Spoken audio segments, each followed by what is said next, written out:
बिस्मिल्लाहिर्रहमानिर्रहीम। I am Ahmad रज़ा ख़ान। मेरा बेटा हमने डेरिवेशन शुरू की हुई थी। हम ट्रिग्नोमेट्रिक फंक्शंस का डेरिवेटिव पे जो बात कर रहे थे, मैं बार बार इस चीज़ को फोकस करता हूँ। ये ट्रिग्नोमेट्रिक डेरिवेशन है।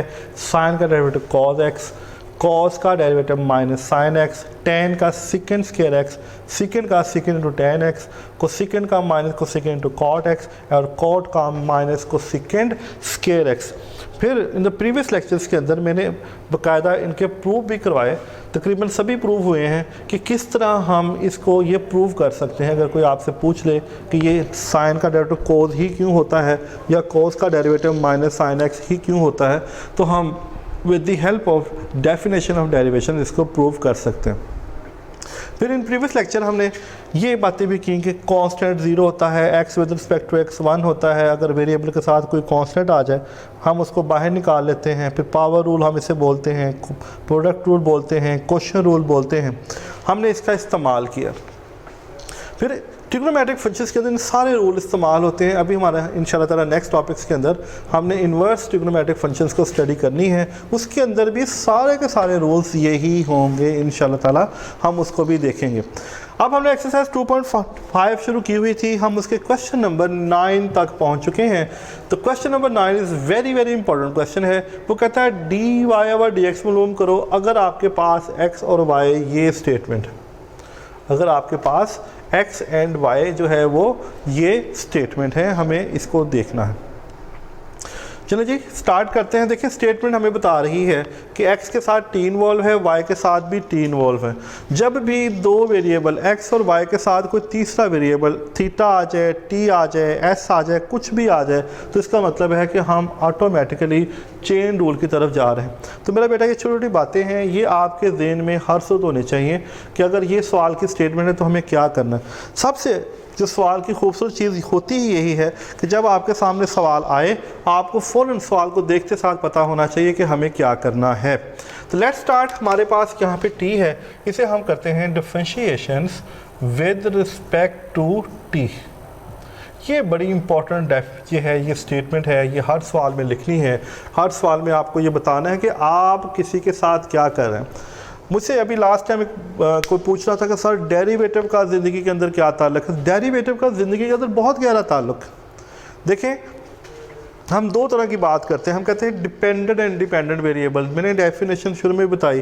देखें आप जो बच्चे होते हैं वो अपने वालिदैन पे डिपेंड करते हैं। वालिदैन आप पे डिपेंड नहीं करते, आप वालिदैन पे डिपेंड करते हैं। देखो यहीं से दो वेरिएबल्स जो हैं उनका आपस में एक रिलेशन शुरू हो जाता है, दो लोगों का एक रिलेशन शुरू हो जाता है। वालिदैन आप पे स्पेंड करते हैं, आपको पढ़ाते हैं, लिखाते हैं, आप ज़िंदगी को आगे लेके चलते हो, तो वालिदैन को तो आपसे कोई लालच नहीं होती। इसी तरह बेसिकली डेरिवेशन इस तरह छोटी छोटी ज़िंदगी के मामलात को लेकर आगे बढ़ता है। एनीवेज़ ये बात लंबी हो जाएगी, कभी मौका मिला तो इंशाल्लाह ताला ज़रूर मैं आपको इस पर डिस्कस करूँगा कि किसी भी चीज़ का आम ज़िंदगी के अंदर क्या रिलेशन। बेसिकली हर वो स्टेप जो हम रियाजी में करते हैं, हर वो रूल जो हम रियाजी में बनाते हैं, वो हमारी सोशल लाइफ के साथ अटैच है। ज़िंदगी के हर असूल हम बिल्कुल ज़िंदगी के हर असूल हम रियाजी के असूलों के साथ गुजारते हैं। अगर हमारी ज़िंदगी में असूल नहीं होंगे तो हम आगे नहीं बढ़ सकते। इसी तरह अगर रियाजी में हम इन असूलों को जो है उनका ख्याल नहीं रखते तो हमारे सवाल गलत हो जाएंगे। जिस तरह रियाजी के सवाल गलत हो जाएंगे इसी तरह हमारी ज़िंदगी भी गलत हो जाएगी। एनीवेज वापस आते हैं जी। Differentiation with respect to t, हमें x को t के लिहाज से डिफरेंशिएट करना है। ये cos t plus of sin t, this is constant. Constant rule के मुताबिक यानी अगर कोई कांस्टेंट वेरिएबल के साथ है तो हम कांस्टेंट को वेरिएबल से बाहर निकाल लेते हैं। ये बात हम कई दफ़ा कर चुके हैं।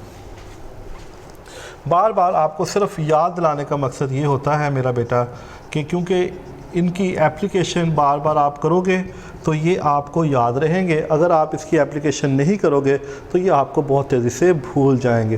देखें derivation of cos t with respect to t, हम जानते हैं cos का डेरिवेटिव होता है माइनस साइन x। cos का डेरिवेटिव क्या होता है? Minus sine x।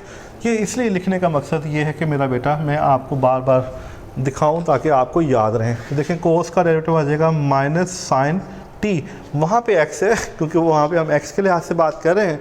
इस सवाल की स्टेटमेंट के मुताबिक टी है, इसलिए हमें टी के लिहाज से बात करनी है। फिर प्लस, फिर साइन का derivative with respect to t, this is cos t. ये बात भी हम कर चुके हैं कि जो साइन है उसका डेरिवेटिव कॉस होता है। अब आगे टी, आगे जो इसका एंगल उसका डेरिवेटिव लेंगे तो टी का derivative with respect to t 1 है, इसलिए हम इसके एंगल को फर्दर स्टडी नहीं करते, तो हमारे पास यही बात आ जाए। तो इसको तरतीब लगा लेते हैं, this is cos T minus sine t. ये हमने d x over d t मालूम कर लिया। इसको मैं अगर उल्टा कर दूँ तो ये आ जाएगा डी टी अवर डी एक्स, क्योंकि आगे जाके हमें इसको चेंज करना पड़ेगा। Cos T minus of sine t, ये हमारे पास आ।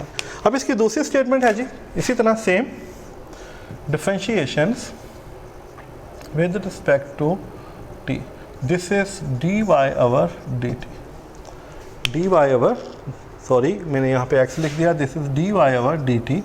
इधर भी डी अवर डी टी, यहाँ पे भी ए मौजूद है, A sine T minus T cos T. तो ये हमारे पास, हमने इसका डेरिवेटिव लेना है। क्या करना है, हमने इसका डेरिवेटिव लेना है। जिस तरह पहले करते थे, हम इस कांस्टेंट को बाहर ले लेंगे, ये आ जाएगा D over d T, this is of sine T minus D over d T, T of cos t. ये मैंने जानबूझ के ऐसे लिखा, देखिए यहाँ पे मैंने इसको डायरेक्ट डिफरेंशिएट कर दिया, ये लहदा कर दिया, ये लहदा कर दिया। यहाँ लिखने का एक मकसद है, वो लिखने का मकसद ये है क्योंकि इस सवाल के अंदर बेसिकली यही की पॉइंट है कि उसने टी के साथ कोस टी दिया हुआ है। उसने क्या किया, उसने टी के साथ कोस टी दिया हुआ है। ये टी है और ये कोस टी, इसका मतलब है ये दोनों टर्म्स आपस में मल्टीपल हैं। और यहीं पे गलती होती है आपसे कि आपने डायरेक्ट इसका जो है वो डेरिवेटिव ले देना है। आपको ये ज़हन में नहीं रहना कि ये बेसिकली यहाँ पे प्रोडक्ट रूल क्रिएट कर रहे हैं, क्योंकि दो फंक्शन आपस में मल्टीपल फॉर्म में हैं, तो ये एक जो है यहाँ पे प्रोडक्ट रूल क्रिएट कर रहे हैं। करते हैं जी स्टार्ट। देखिए, एक साइन का derivative, this is cos t, ये माइनस ब्रैकेट में इसलिए लगा रहा हूँ ताकि मुझसे गलती ना हो। यहाँ पे बड़ी ब्रैकेट ले लें क्योंकि अब हम इसे ओपन कर रहे हैं। अब देखिए u into v, t as it is d over d t cos t plus cos t as it is d over d t of t. देखें मैंने यहाँ पे प्रोडक्ट रूल इस्तेमाल कर दिया। First function as it is derivation of the second function plus second function as it is derivation of the first function, यानी u as it is derivation of v plus v as it is derivation of u। मैंने इसके ऊपर product इस्तेमाल कर दिया।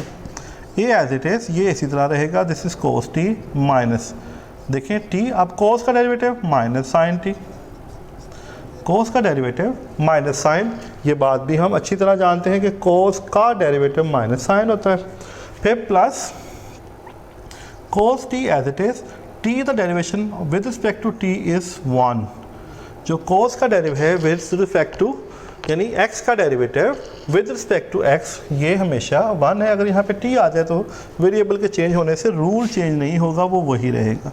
This is cos t minus, minus ज़रब दे रहा हूँ, minus minus plus t of sine t, minus ज़रब खाएगा माइनस cos t आ जाएगा। देखिए cos के साथ कटेगा तो ये आएगा a ऑफ साइन t। तो ये मेरे पास आ गया, this is D Y over D T. मैंने D Y over D T या D X over D T नहीं मालूम करना था, मैंने D Y over D x मालूम करना है। तो यहाँ तक जाने के बाद फिर this is by chain rule d Y over D x, क्योंकि मुझे मालूम करना है डी वाई और यहाँ पे डी एक्स। अब तीसरा वेरिएबल इसके अंदर टी इन्वॉल्व है, दिस इज़ डी टी से मल्टीप्लाई करेंगे, डी टी से डिवाइड कर देंगे। तो d Y over D t हमारे पास किसके बराबर है, ये बराबर है a t of sine t. और यहाँ पे देखिए मैं पहले इसी कीमत निकाल चुका हूँ, D T over D X, this is 1 over this 1। तो ये आ जाएगा हमारे पास A into cos T minus sine T, A के साथ कट जाएगा, A T sine T cos t minus of sine T. This is the required answer of D Y over D x. क्योंकि उसने सवाल की स्टेटमेंट में जो हमसे पूछा था वो कहता था प्रूव करो कि, सॉरी प्रूव नहीं करना था, वो कहता था चेक करो कि हमें डी वाई डी एक्स निकालना है, हमने फाइंड करना था डी वाई डी एक्स, तो with the help of this हमने इसको मालूम किया। तो यहाँ तक ये था ट्रिग्नोमेट्रिक फंक्शंस।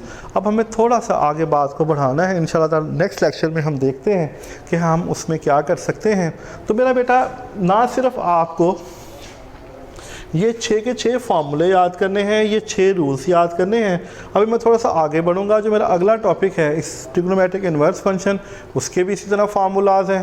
फिर मैं थोड़ा सा और आगे बढ़ूंगा तो मुझे देखना है कि हाइपरबोलिक फंक्शन, फिर इन्वर्स हाइपरबोलिक फंक्शन, उसके भी फार्मूले हैं। इस तरह जो मैं आगे स्टेप बढ़ाऊँगा मेरे पास फार्मूलाज बढ़ते जाएंगे। तो काइंडली मेरा बेटा आप इनकी अच्छी तरह से प्रैक्टिस कीजिएगा, इनको अच्छी तरह से याद कीजिएगा, इसको बार बार लिखेंगे।